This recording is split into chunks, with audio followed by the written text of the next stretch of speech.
मेरे प्यारे परिवारजनों, जब हम अपनी आंखों के सामने ऐसा इतिहास बनते हुए देखते हैं तो जीवन धन्य हो जाता है। ऐसी ऐतिहासिक घटनाएं राष्ट्र जीवन की चिरंजीव चेतना बन जाती है। ये पल अविस्मरणीय है।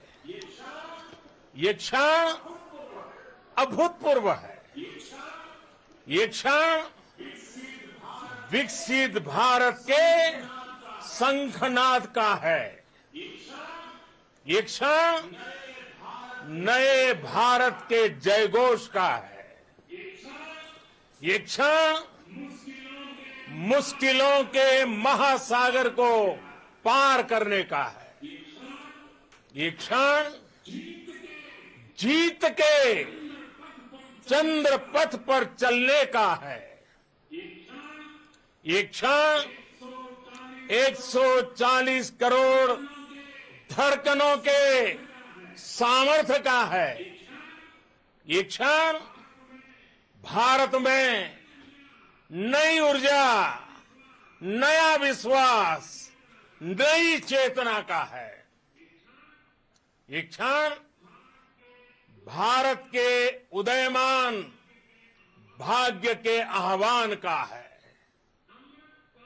अमृत काल की प्रथम प्रभा में सफलता की ये अमृत वर्षा हुई है।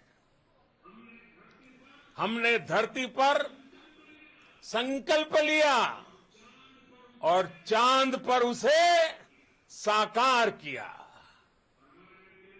और हमारे वैज्ञानिक साथियों ने भी कहा, India is now on the moon.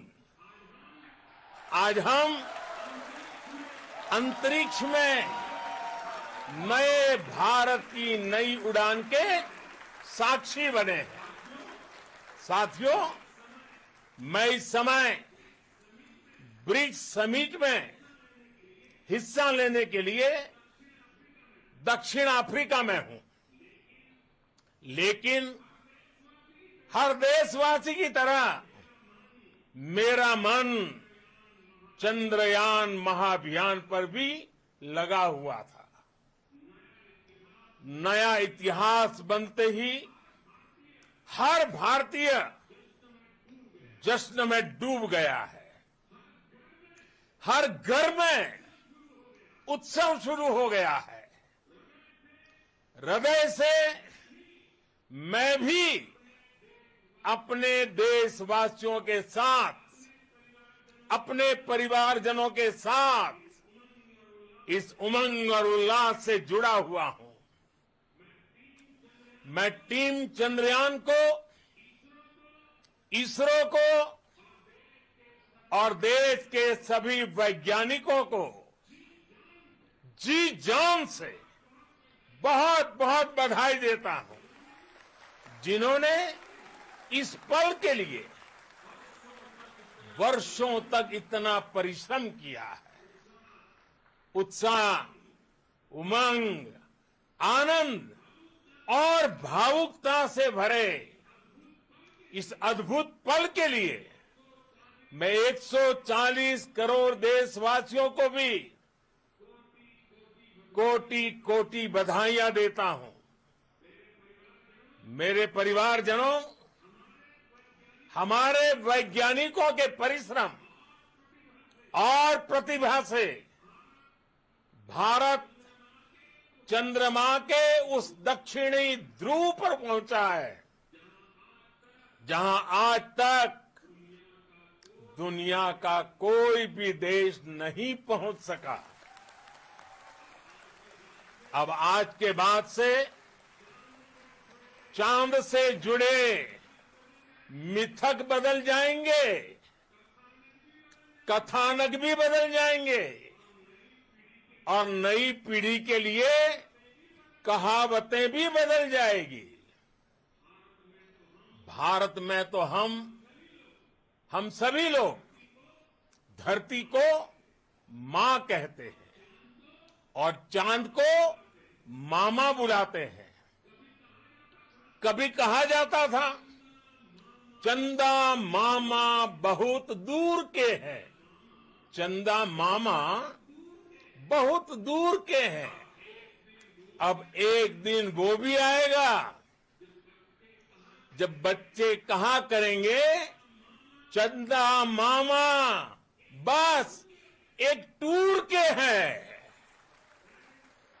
Friends, on this joyous occasion, I would like to address all the people of the world, the people of every country and region.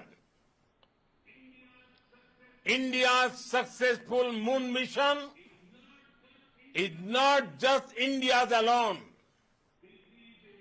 This is a year in which the world is witnessing India's G20 presidency. Our approach of one earth, one family, one future is resonating across the globe. This human-centric approach that we present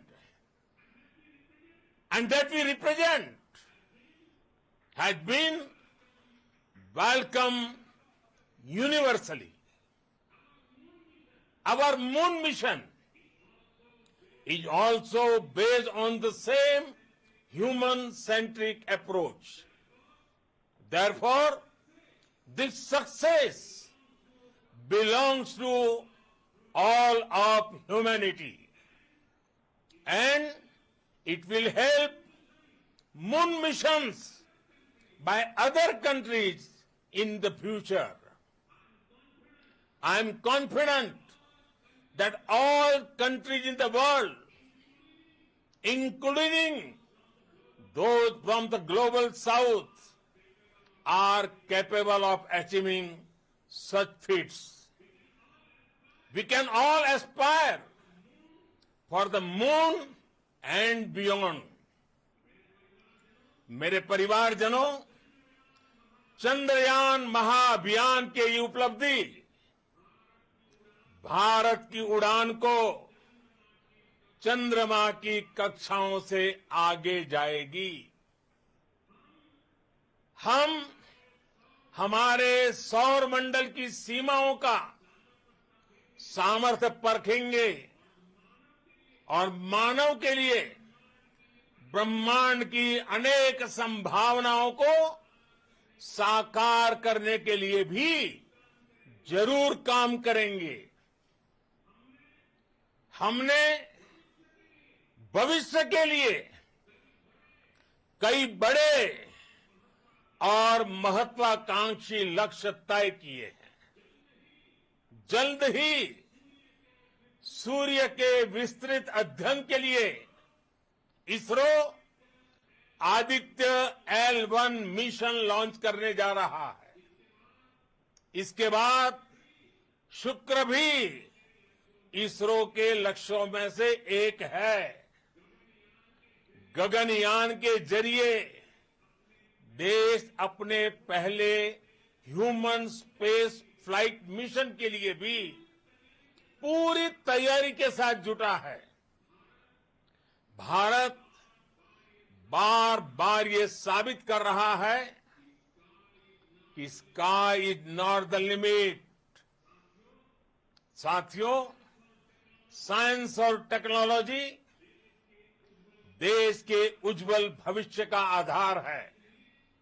इसलिए आज के इस दिन को देश हमेशा हमेशा के लिए याद रखेगा। यह दिन हम सभी को एक उज्जवल भविष्य की ओर बढ़ने के लिए प्रेरित करेगा। ये दिन हमें अपने संकल्पों की सिद्धि का रास्ता दिखाएगा। ये दिन इस बात का प्रतीक है कि हार से सबक लेकर जीत कैसे हासिल की जाती है। एक बार फिर देश के सभी वैज्ञानिकों को बहुत बहुत बधाई और भविष्य के मिशन के लिए ढेरों शुभकामनाएं। बहुत बहुत धन्यवाद।